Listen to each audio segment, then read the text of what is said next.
नाथों के नाथ हैं। किसके नाथ हैं? सबके। भोले बाबा नाथ हैं। अच्छा, जिस जगह पर भोले नाथ हो वहां कौन अनाथ होगा? सब सनाथ होंगे, क्योंकि भोले बाबा सबके नाथ हैं। और मेरे प्रियजनों, झारखंड के पागलों, यहाँ देवघर में वैद्यनाथ है।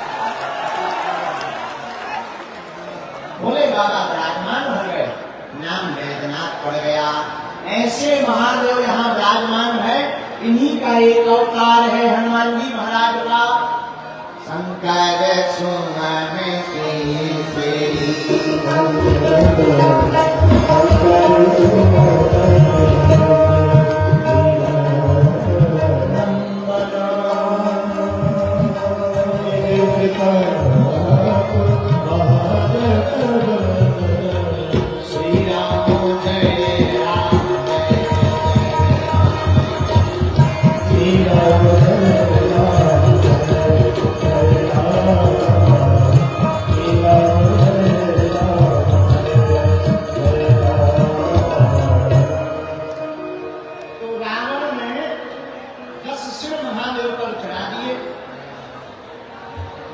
जब राम जी का अवतार हुआ तो भगवान भोले बाबा पार्वती से बोले कि हम भी राम जी के साथ सेवा करेंगे, रावण का वध करवाएंगे। तो पार्वती जी मुस्कुराते हुए बोली, महाराज रावण तुम्हारा भक्त है और आप रावण को मारोगे कैसे? तब भगवान शंकर ने मुस्कुराते हुए कहा, देवी रावण ने हमारे केवल 10 सिर को चढ़ाकर 10 रुद्रों को प्रसन्न किया है। हम 11 रुद्र हैं, एक रुद्र बाकी रह गया। और जो रुद्र बाकी रह गया, हम उसी रुद्र के रूप में हम बानर बनकर अवतार लेंगे और रावण का वध करवाएंगे। इस प्रकार भगवान शंकर ही हनुमान जी बने। कौन बने? जोर से बोलो, हनुमान जी बने। इसलिए मेरे प्रियजनों, मेरे पागलों, भगवान शंकर ही हनुमान जी हैं और हनुमान जी ही शंकर जी हैं। जो शिव की पूजा करता है वो राम जी को पा जाता, जो हनुमान जी की पूजा करता वो भी राम जी को पा जाता। दोनों दिखने में दो हैं पर शिव और हनुमान दोनों एक ही हैं। बोलो हर हर। इसलिए वैद्यनाथ के प्रियजनों, आप तो पहले से ही हमारे सरकार के भक्त हो, तो आपकी तो जय जयकार होनी ही है। और आज की कथा में जो जो विराजमान है, हम अपने बागेश्वर हनुमान जी के चरणों में मंगल में प्रार्थना करते हैं कि आप सबकी अलाय बढ़ाए भग जावे और बालाजी की कृपा आप सबके ऊपर हो जाए। लेकिन देखो एक बात है, बाबा वैद्यनाथ तो हैं, हनुमान जी के भक्त तो आप हो, लेकिन एक कमी है। पूछो क्या? जोर से पूछो। माथे पर सबके टीका होना चाहिए, घरों में सनातन धर्म का झंडा होना चाहिए। जो माथे पर टीका और सनातन धर्म का झंडा लेकर के बैठता है, वही हनुमान जी महाराज का वास हो जाता है। अच्छा, हनुमान जी का वास क्या झंडे में है? हाँ, ध्वज में है। जब महाभारत का युद्ध हुआ तब श्री हनुमान जी महाराज ध्वज पे ही विराजमान है, झंडे पर ही। और इसका केवल प्रमाण हम नहीं है, हनुमान चालीसा में गोस्वामी श्री तुलसीदास जी ने प्रमाण दिया है। श्री हनुमान जी का पहरा हो जाएगा तो घर के बाहर झंडा लगाना है, घर के भीतर राम जी को बैठाना है। अयोध्या में राम जी बैठ गए हैं, अब हम लोगों को अपने दिलों में भी राम जी को विराजमान करवाना है। पूछो क्यों? अरे पूछो क्या? हम राम जी को दिल में बैठने की बात इसलिए कह रहे हैं, दिल में राम जी रहेंगे, उनके साथ हमारे हनुमान जी रहेंगे। क्या?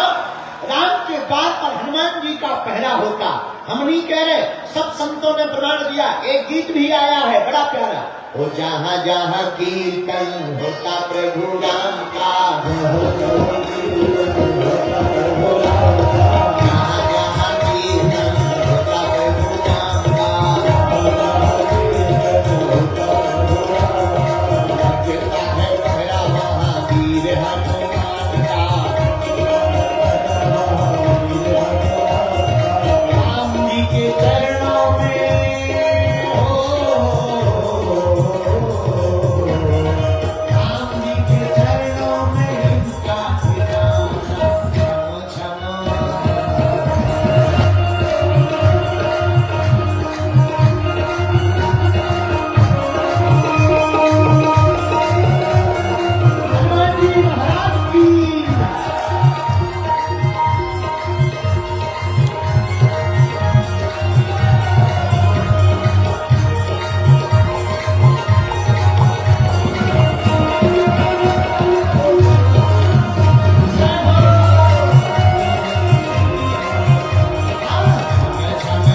जी कहाँ रहते हैं? राम द्वारे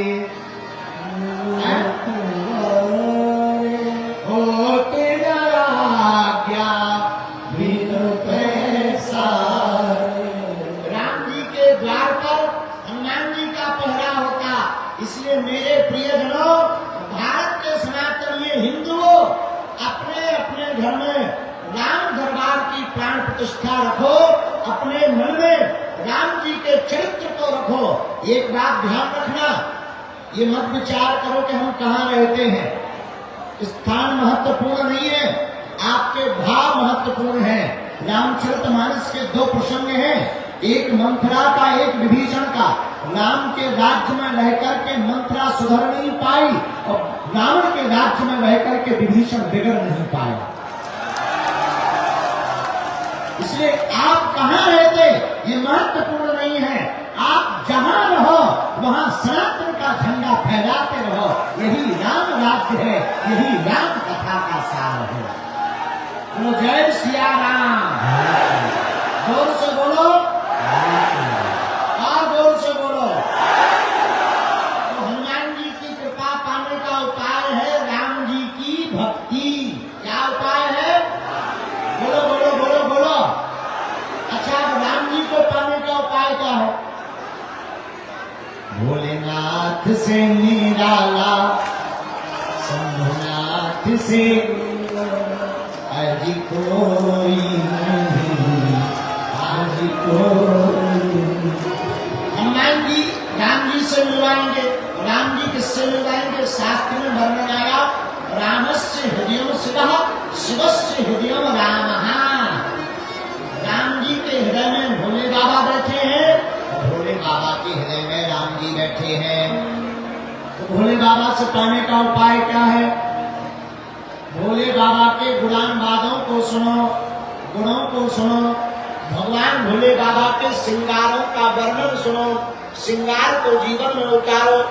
देखो, एक बात बताओ, ज्योतिर्लिंग कितने हैं? जोर से बोलो। पहले बैठ जा। अच्छा बैठ जा, पीछे वालों को दिक्कत हो रही, बैठ जा। हम 3 तक गिनेंगे, 1 2 3। झारखंड वाले होते बहुत बढ़िया है। जय श्री राम। ज्योतिर्लिंग कितने हैं? राशियां कितनी होती हैं? 12। कितनी? बोलो बोलो। 12।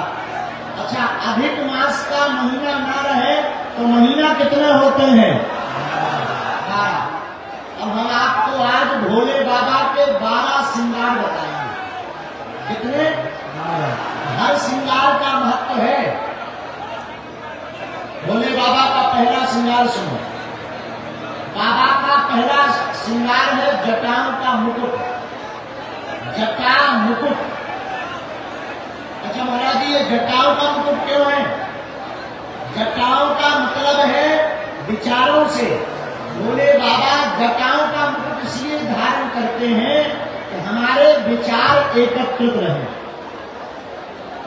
इसलिए भोले बाबा पहला श्रृंगार जटाओं का करते हैं।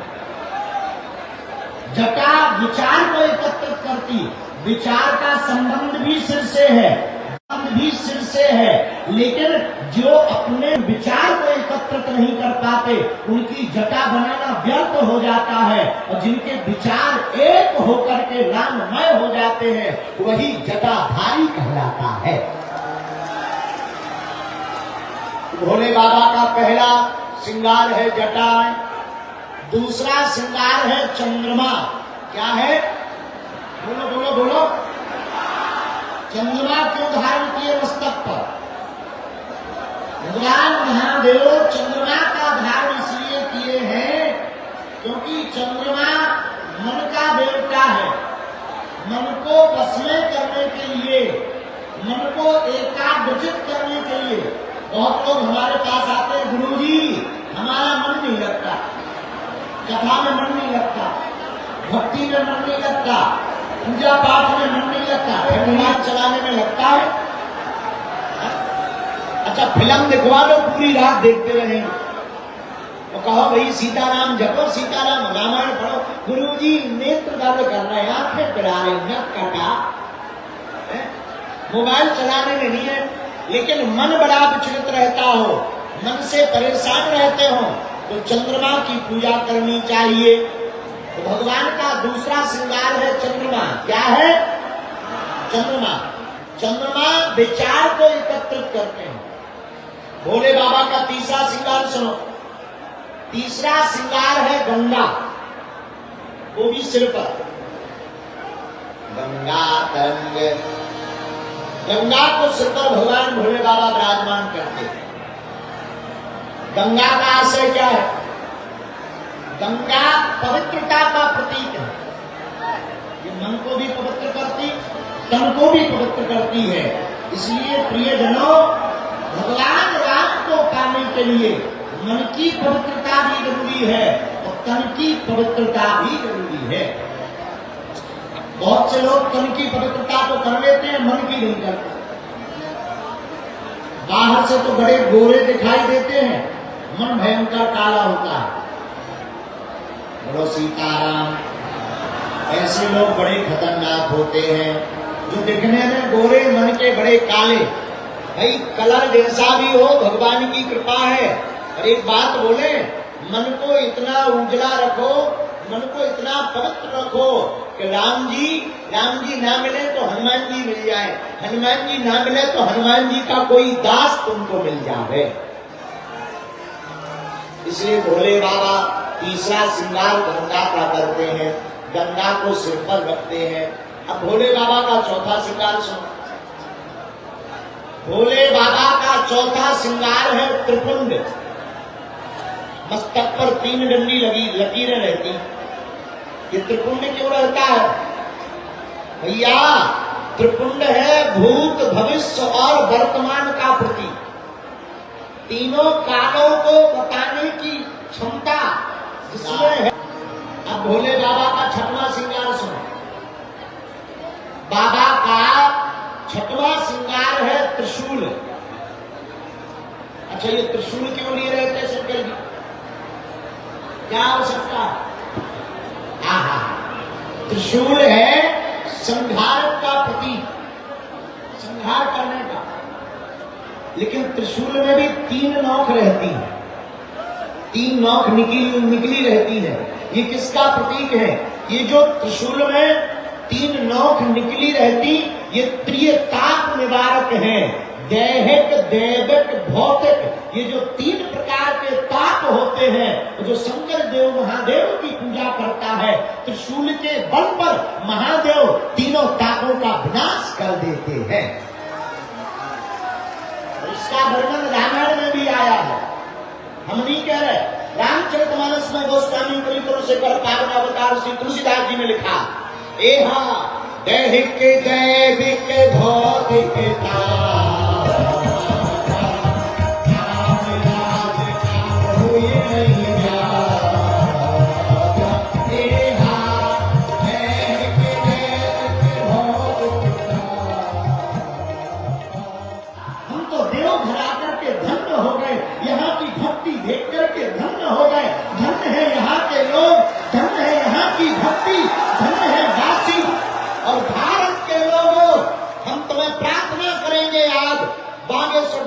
मंच से एक बार जरूर आना चाहिए 12 ज्योतिर्लिंग में भगवान वैद्यनाथ के दर्शन करने को।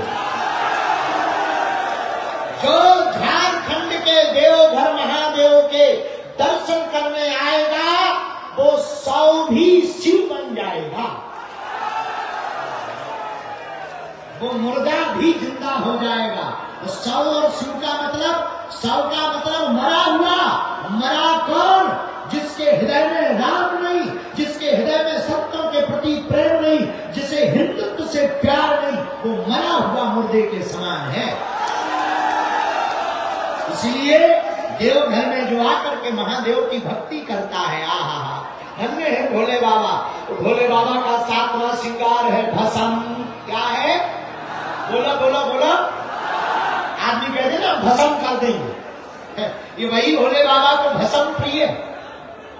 अच्छा, भोले बाबा को भस्म क्यों प्रिय है? क्या बात है? भस्म क्यों लगाते हैं और कब से लगाई? एक बार भोले बाबा एक जगह चले जा रहे थे, रास्ते में एक मुर्दा शव लेटा हुआ चला जा रहा था। पीछे पीछे लोग कह रहे थे, राम नाम सत्य है, राम नाम सत्य है, राम नाम सत्य है, राम नाम। भोले बाबा को लगा ये तो हमारी पार्टी के आदमी हैं, सो भोले बाबा पीछे हो गए। अब भोले बाबा भी कहने लगे, राम नाम सत्य बोलो, राम नाम। भोले बाबा सत्य सत्य कहते हुए जाने लगे, लेकिन जैसे ही शमशान घाट पर मुर्दा पहुंचा, मुर्दे में आग लगाई, सत्य बोलने वाले अपनी अपनी बातें करने लगी। एक बोला, एक बात बताओ जी, कब मर गए थे? दूसरा बोला, राम नाम कहते हुए राम की याद में जो आंसू निकले उसी से रुद्राक्ष की उत्पत्ति हुई, और राम से रुद्राक्ष की उत्पत्ति हुई, अश्रु से भगवान शंकर के अश्रु से रुद्राक्ष की उत्पत्ति हुई। इसलिए भगवान शंकर को रुद्राक्ष बड़ा प्रिय है। क्यों? क्योंकि राम प्रभु श्री राम की याद में आंसू निकले, काम की याद में नहीं। बहुत से लोग रोते हैं, और कुछ लोग अपनी लुगाई के लिए रोते, कुछ लोग पड़ोसी के लिए रोते, कुछ लोग काम के लिए रोते, लेकिन भगवान शंकर प्रभु श्री राम के लिए रोते हैं। तो 8वां श्रृंगार भी बड़ा अद्भुत है, रुद्राक्ष। 9वां श्रृंगार भगवान का है सांप। क्या है? नाग। भगवान के गले में भी नाग, जनेऊ भी नाग। आपने नाग क्यों गले में पहना? मानो शंकर जी कहना चाहते हो, जो काल को अपना आभूषण बनाएगा वही महाकाल कहलाएगा। सांप है काल, और जो काल को आभूषण बनाएगा वही महाकाल कहलाएगा। और हमारे कवि हमें कहते थे,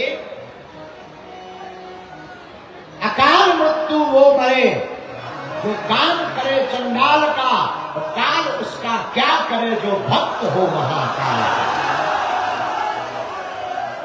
भगवान शंकर का यह 9वां श्रृंगार है सांप। 10वां श्रृंगार, 10वां आभूषण के रूप में भगवान जो वाहन धारण करते हैं, जिस वाहन पर विराजते हैं, वो है नंदी। कौन है? नंदी बैल। अच्छा, नंदी बैल पर क्यों बैठते?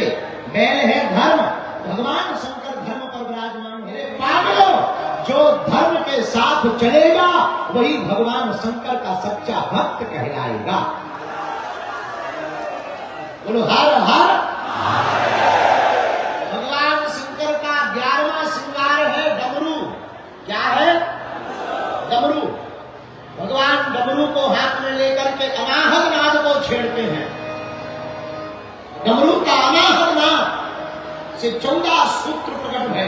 आई वर्ण रण ले, ये भगवान शंकर की डमरू से सूत्र प्रकट है। तंत्र भी भगवान शंकर की डमरू से प्रकट भया, मंत्र भी भगवान शंकर की डमरू से प्रकट है। और मेरे पागलों, कोई तंत्र से परेशान 4 वर्ष तक जिस प्राण प्रतिष्ठित शिवलिंग के पास में डमरू रखी रही हो, उस डमरू को घर में लाकर ओम नमः शिवाय का जाप करते हुए अगर अनाहत नाद कर दिया जाए, कैसा भी तंत्र मंत्र हो तुम्हारे घर पर नहीं रह पाएगा। तो हर हर महादेव। भगवान का 11वां श्रृंगार। अब भोले बाबा का 12वां श्रृंगार क्या है? भोले बाबा का 12वां श्रृंगार है व्याघ्र चर्म। व्याघ्र चर्म का मतलब बोलो, बाघ का चर्म, उस पर भगवान विराजते हैं। बाघ के चर्म पर भगवान भोले बाबा क्यों बैठते हैं?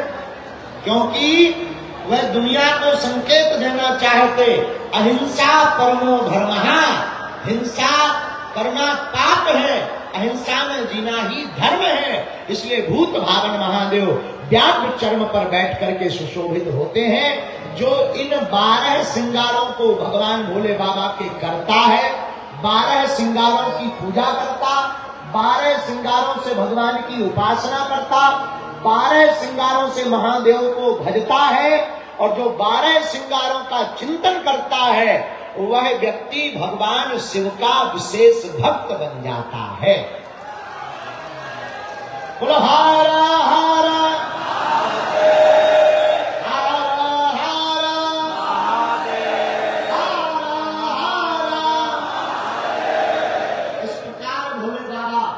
वैद्यनाथ धाम में विराजमान है।